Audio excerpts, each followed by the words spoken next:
Okay, so let's talk a little bit about cationic and anionic species. So for example, if you have a cationic species and you're counting electrons for your Lewis structure, you subtract electrons equal to the charge. So for example, H3O plus, hydrogen contributes 1 electron, and we have 3 hydrogen atoms. So that gives us 3 electrons from hydrogen atoms. From oxygen, it contributes 6 electrons. So we have 3 plus 6. Since we have a plus 1 charge, we subtract the charge, which is minus 1. And that in turn gives us 8 electrons. So what will our central atom be in H3O plus or hydronium? What will our central atom be?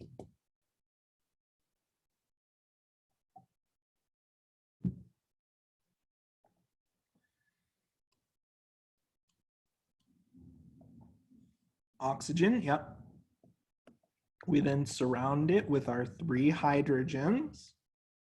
Next, we form 1 bond each. So we've used up 6 electrons. We have 2 electrons remaining. And where do our last 2 electrons go? What atom does not have a complete octet? The minus 1 is because we're subtracting 1 because we have a positive charge. The positive charge tells us that we have less electrons than normal. So we subtract 1 because our charge is 1. So in terms of an atom with an incomplete octet in this current structure, oxygen needs 2 electrons for its complete octet. So we put our lone pair, and now our Lewis structure is complete. We've used up all of our electrons, and it follows the octet rule. Just as a formality, you put your structure in brackets and you indicate the charge to show that this molecule is a charged species. Does this make sense so far? Is everyone comfortable with this set of examples so far?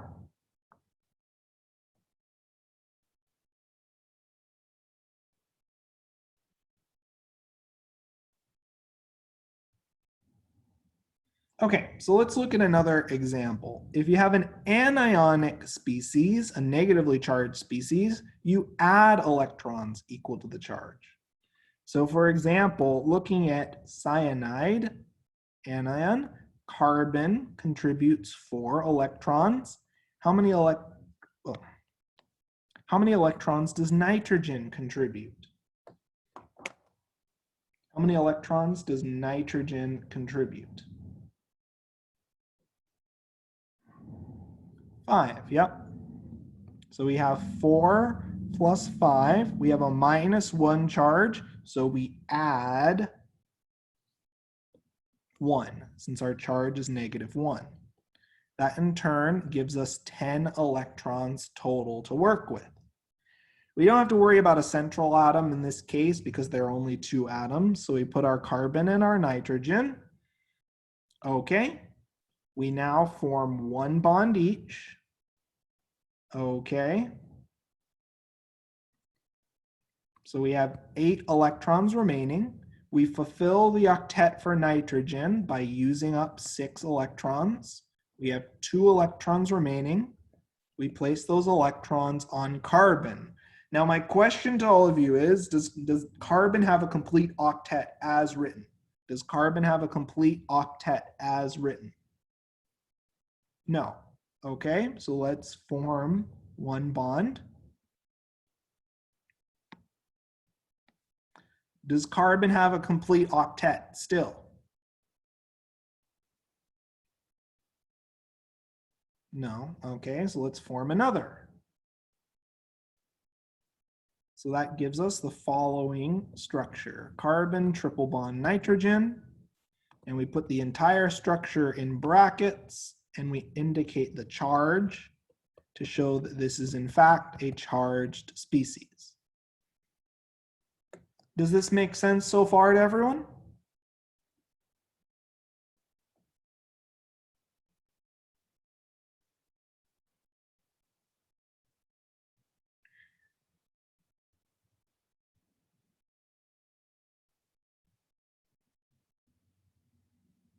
Okay, so let's talk a little bit next about formal charges. So favorable Lewis structures, so a reasonably drawn, sorry.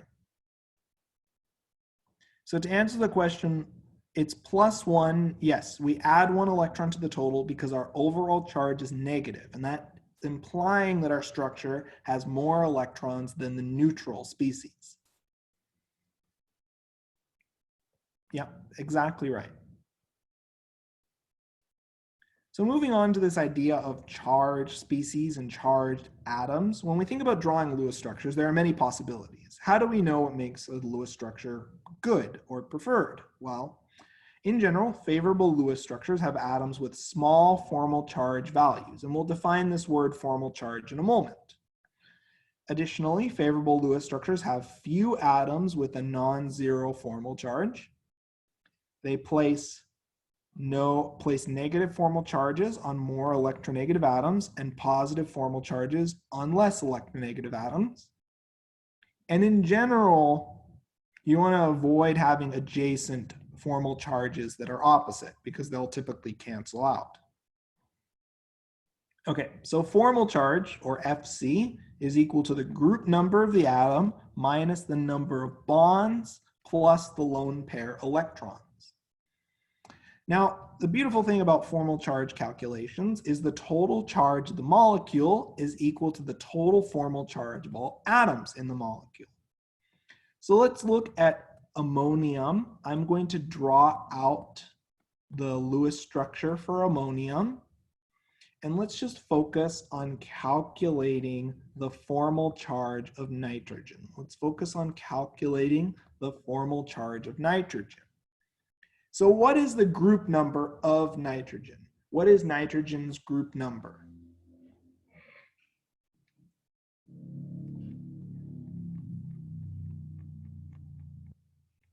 What is nitrogen's group number? 5, yep. Okay, now we're going to subtract. How many bonds does nitrogen have? How many bonds does nitrogen have?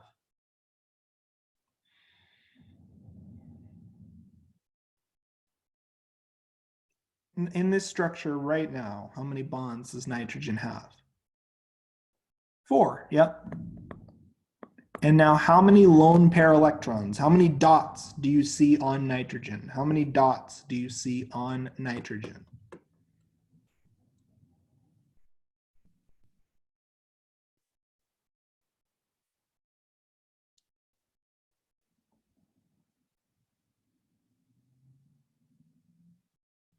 How many? 0, right? Yep, perfect. So then the formal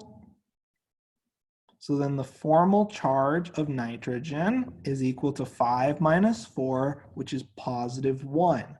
So we put a plus sign next to nitrogen, and as we can see, the total charge of ammonium is +1. Okay, let's look at another example, this time a little more complicated. Ozone, so it's O3. I'll show you the Lewis structure for ozone, and then we'll talk a little bit about its unique reactivity. So let's calculate the formal charge of each oxygen atom in ozone. And it's important that you calculate formal charge on an atom by atom basis. So let's look at this leftmost oxygen. So the formal charge, what is the group number of oxygen? So let's just plug in into our equation. What is the group number of oxygen?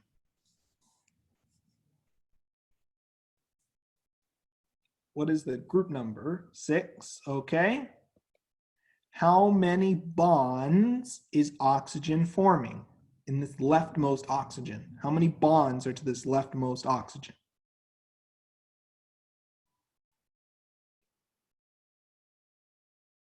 2. Okay, and how many lone pair electrons, how many dots do we see? How many lone pair electrons does this oxygen atom have?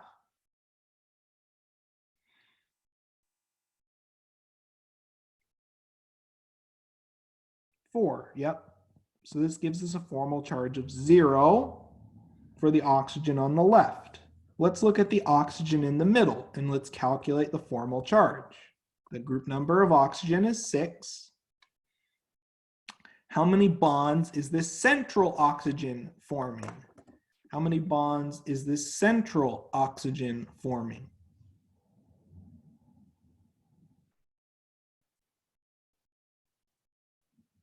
3. Yep.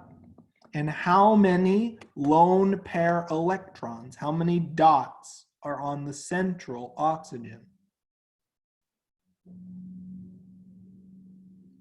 2. Yep. So that in turn gives us a formal charge of +1. Now, you may be asking, wait a second, this molecule is neutral. Why are there atoms with formal charges? Well, let's look. Let's look at the oxygen on the right. The formal charge, so our group number is the same, 6. How many bonds is this oxygen on the right forming? Okay, so -1. And then how many lone pair electrons do we have? 6, yep. So that in turn gives us a formal charge of -1. So our total charge is equal to +1 minus 1 plus 0, which gives us 0. So you can have a neutral molecule that contains atoms with formal charges. Does this idea of formal charges and formal charge calculation make sense to everyone so far? Any questions on this example? Okay. So I'd like you now, let's start with methane. So I'd like you now to take a few minutes and try to draw out a structure for methane. If you're familiar with Canvas, you may notice with Zoom, you may notice in your interface tab, there's a little pen icon called annotate. If you'd want, you can click the annotate button and try to draw a structure on the whiteboard I've provided. I'd like you to spend about 3 to 4 minutes trying to draw out the structure for methane and assign the formal charges, and then we'll discuss in about 3 minutes.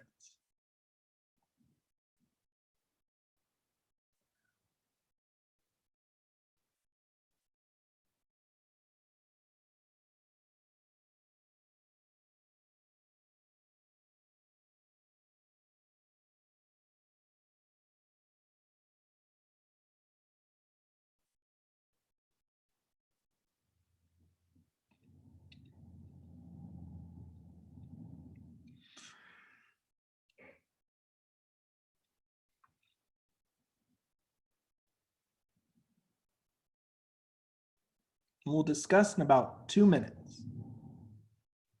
And if you want, don't be shy to try using the annotate feature and drawing out your proposed structure for methane. It's in the Zoom interface tab.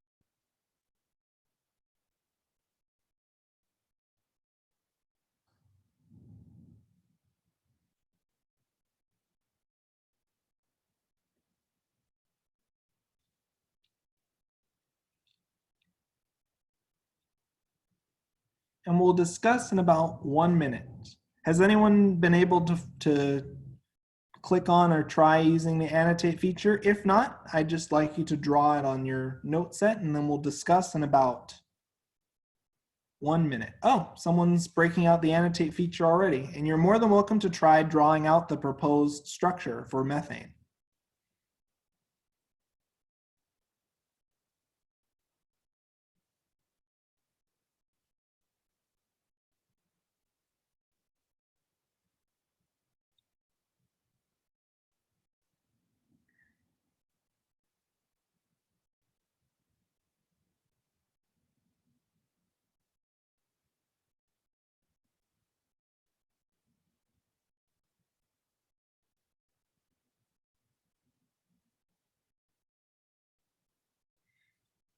You have to click the draw function.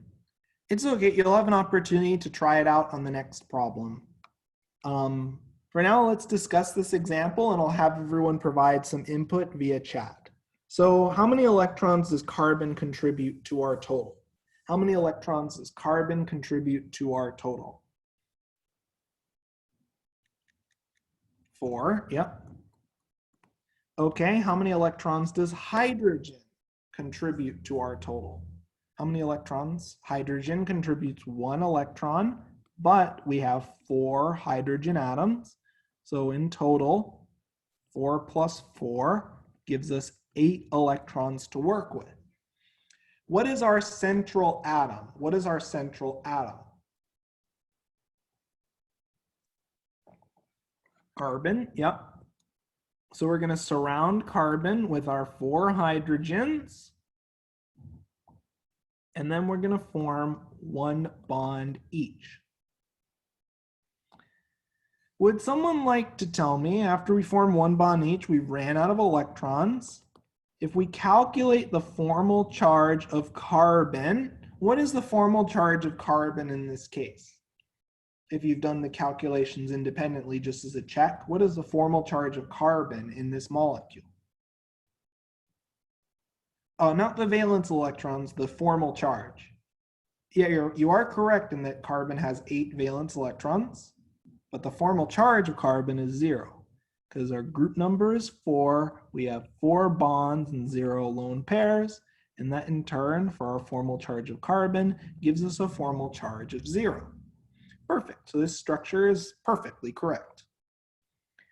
Let's now take a moment and let's work on the following example, sulfur dioxide.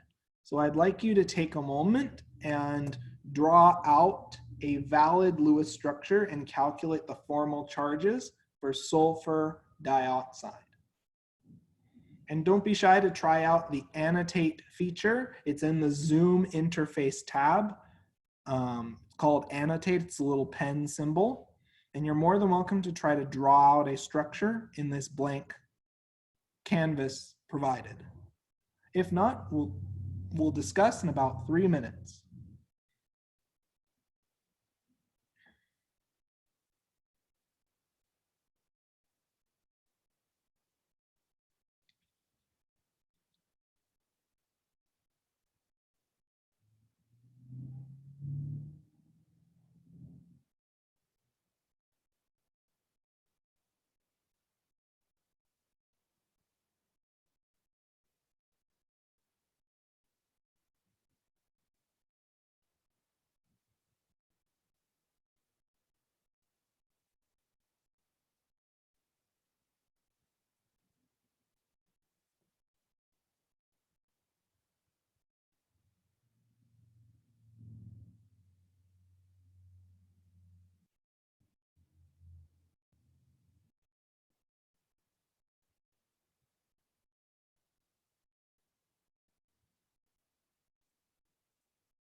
And we'll discuss in about 2.5 minutes. Don't be shy to break out the annotate feature or work along independently on a sheet of paper at home. Yes, electronegativity increases going right and up the periodic table. So the higher up you are in the periodic table, generally the more electronegative your element is.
We'll talk about molecular shape in the next note set. We'll discuss this example in about 1 minute. Don't be shy to try out the annotate feature. I saw a few people who are starting to use it, but no pressure. As long as you're working along with it at home, you're more than okay.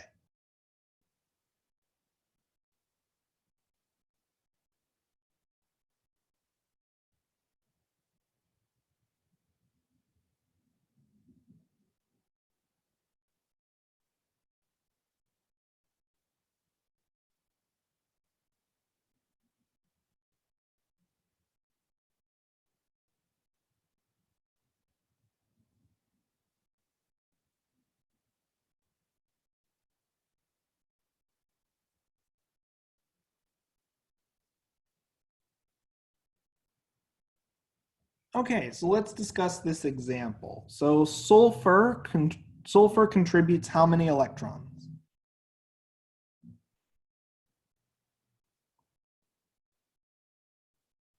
6, yep. And oxygen contributes how many electrons? 6, yep. Okay, so if we add up our electrons,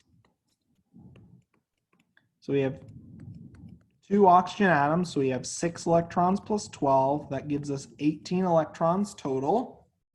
What is our central atom going to be? What is our least electronegative atom? What is our least electronegative atom? Sulfur, yep. So we put sulfur in the center, and we surround it with our 2 oxygen atoms. We then form 1 bond each, so we used up 4 electrons. We have 14 electrons remaining. Now, my question to you is, what atoms do we place electrons first? The outer oxygen atoms or the inner sulfur atom? Where do we place our lone pairs first? On the outside or the inside?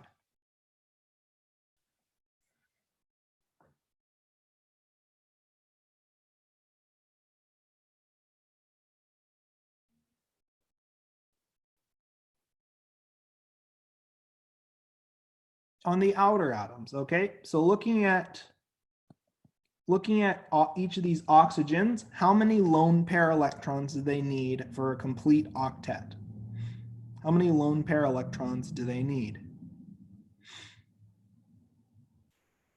6. So we put 6 electrons each to each of these oxygen atoms. So we have 2 electrons remaining. Where do we place our last 2 electrons? What atom does not have a complete octet yet? What atom does not have a complete octet yet? Sulfur. So we place our last 2 electrons on sulfur. Next, what we're going to do, looking at sulfur, does sulfur have a complete octet? Does sulfur have a complete octet? No. So we're going to convert one of our lone pairs into a double bond. That gives us the following structure. Now, in terms of formal charge calculations, let's calculate the formal charge of each atom. Now, if you've been paying attention to the ozone example, you should already have most of these formal charges calculated. So looking at the formal charge of oxygen, our group number is 6. How many bonds have we formed? How many bonds are formed to this oxygen atom on the left? How many bonds do we have?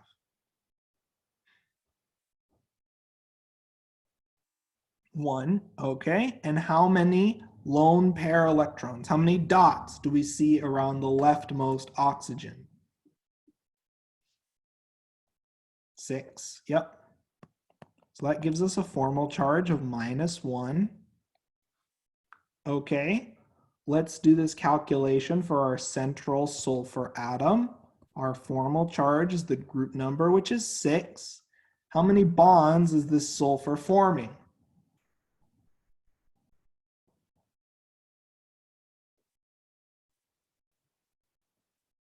How many bonds, how many total bonds are attached to the sulfur? How many total lines do we see drawn to the sulfur? 2 or 3? 1, 2, 3. So we have a total of 3 bonds. And how many lone pair electrons do we have on sulfur? 2. Okay, so that gives us a formal charge of +1 for sulfur. And finally, let's calculate the formal charge of oxygen. So the formal charge is equal to the group number, which is 6. And how many bonds is that oxygen forming? How many bonds is the oxygen on the right forming? 2, yep. And how many lone pair electrons does the oxygen on the right have?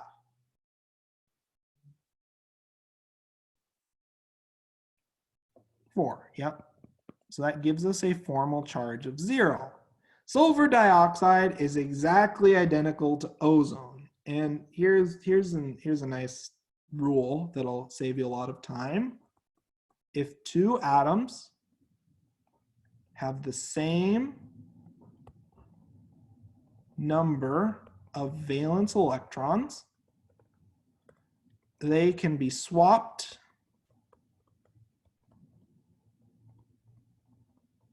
in a Lewis structure to give a valid structure.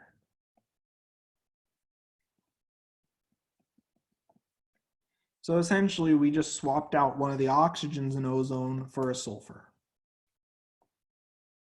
Okay, let's do a few more examples. And just to help you along with this, I have a nice shortcut, and it's built on this idea of drawing Lewis structures via analogy. So I like to think of each atom in a Lewis structure as an individual ion or neutral atom with a number of valence electrons and a charge. So for example, carbon has 4 electrons. If we look at nitrogen plus, how many electrons would nitrogen plus have? If nitrogen normally has 5 electrons, nitrogen plus would have 5 minus 1, which is 4 electrons. So carbon and nitrogen plus both have the same number of valence electrons. Now, and this is interesting, atoms and ions with the same number of valence electrons can be exchanged to give a new and valid Lewis structure. Okay, so let's look at methane, CH4. And you know, I've been setting up for this idea throughout this note set, but let's just think about this for a moment. We have swapped carbon for nitrogen plus. Carbon has 4 electrons, nitrogen plus has 4 electrons. Both of these Lewis structures are valid after we've swapped our atoms. So this is how you can draw Lewis structures quickly if you know the Lewis structure of a known compound and you're trying to draw a Lewis structure of a new compound that contains a charged atom or even another neutral atom. Let's look at ozone versus sulfur dioxide just to really hammer home this point. So oxygen has 6 valence electrons. Sulfur also has 6 valence electrons. So we can swap oxygen and sulfur to yield 2 new valid structures. Additionally, we know that our formal charges will be the same because formal charge only depends on group number, number of bonds, and number of lone pair electrons. If we swap 2 atoms with the same group number, the formal charge will invariably be the same. We've seen this example before when we've manually drawn each of these Lewis structures. If you'd like to use this shortcut, it will save you some time. It's not required. You can just draw every Lewis structure from scratch, but it always helps to think about ways to make this process more efficient. Does this idea make sense to everyone? This idea that you can exchange atoms with the same number of valence electrons and get an equally valid Lewis structure?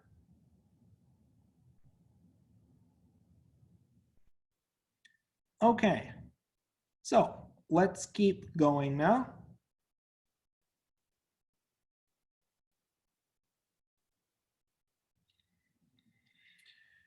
So here's a table of common isoelectronic atoms and ions. So essentially common atoms and ions with the same number of electrons that you can swap if you're drawing Lewis structures via analogy. Now, the standard method, of course, is pretty reliable and efficient. So let's start off and let's do this first example together, hydrogen cyanide, HCN. And let's just draw this structure from scratch. We've never seen something like this before. So let's just draw it from scratch. How many electrons does hydrogen contribute? 1, okay. How many electrons does carbon contribute? 4, yep.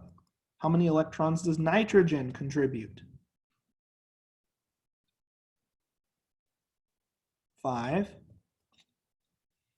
So our total is 10 electrons. What is our central atom going to be? What is our central atom going to be? What is our least electronegative non-hydrogen atom?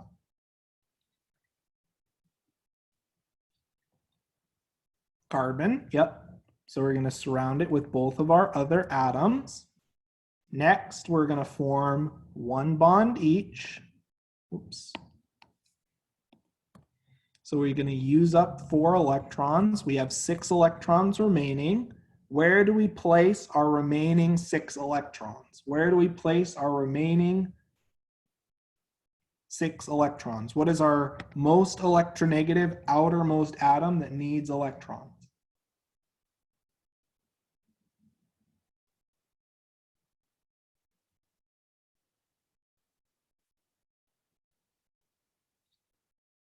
Nitrogen, right? It's the most electronegative outermost atom. So we're going to give nitrogen 6 electrons. Lo and behold, carbon, looking at carbon, does carbon have a complete octet?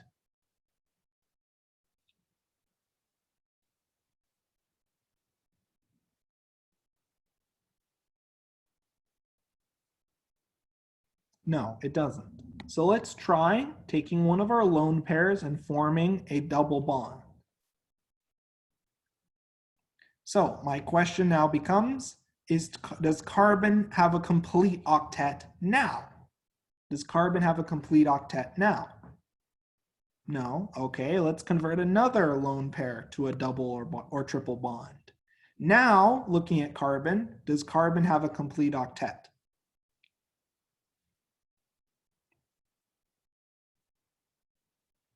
Yes, perfect. So we have a completely valid structure. Now, I'd like you to draw a Lewis structure for acetylide anion, which is a completely unrelated, and I'm being a little bit sarcastic here, it's a completely unrelated compound. Try to look and see if there's a substitution, if there's a set of atoms in these two compounds that have the same number of valence electrons. Or you can draw this structure from scratch. So let's take about 2 to 3 minutes, and then we'll discuss the Lewis structure for acetylide anion.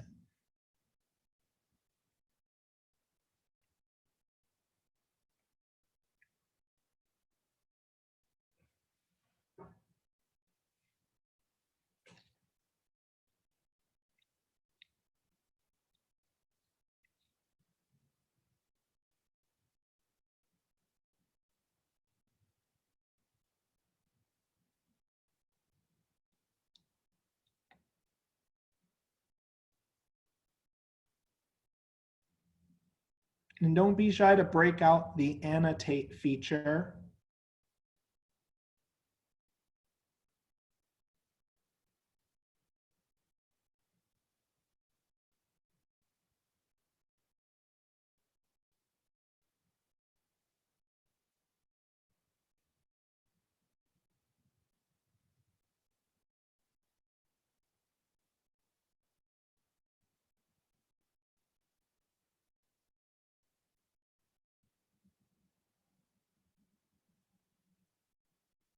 and we'll discuss in about 2 minutes.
And we'll discuss in about 1 minute. Don't be shy to break out the annotate feature if you're feeling comfortable.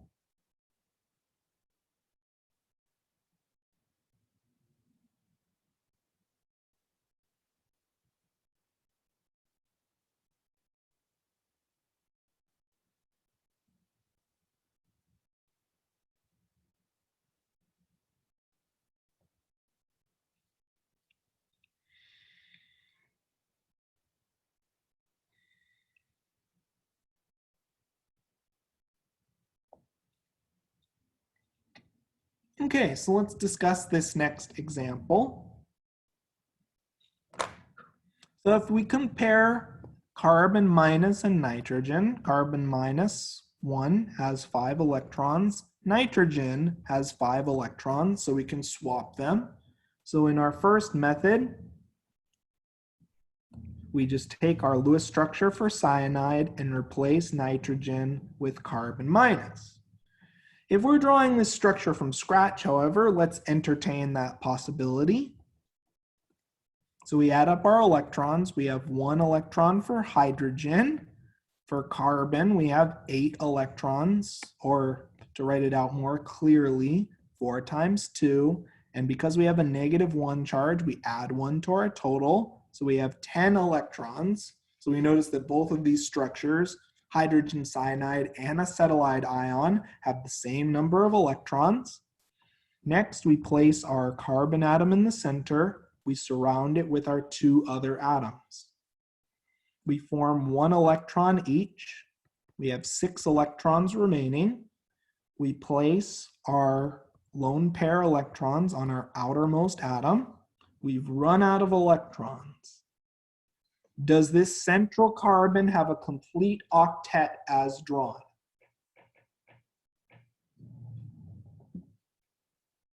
No. So what we're going to do then is we're going to convert a lone pair into a double bond. And I'll ask the question again, does the carbon have a complete octet?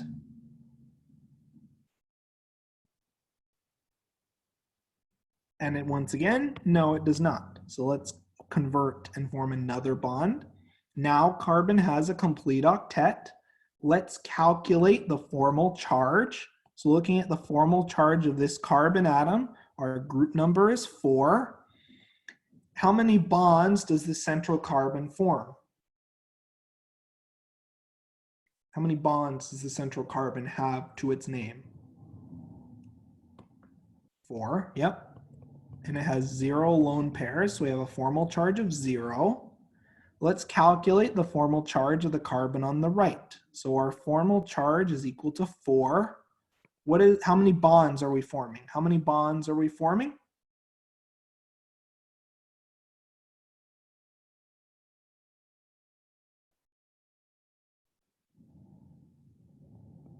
Three. And how many lone pairs do we have?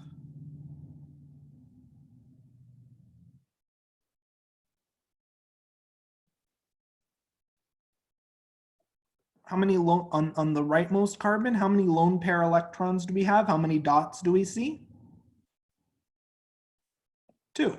Perfect. And that gives us a formal charge of -1. Perfect. So, any questions on this next example?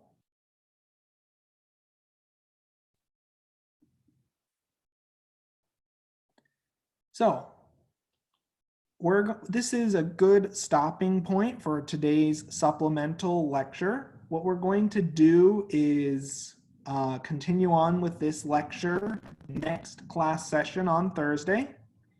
And you should see the practice exams for exam 3 and the final posted at the end of the week. And I'll have these recordings posted to our channel as soon as possible.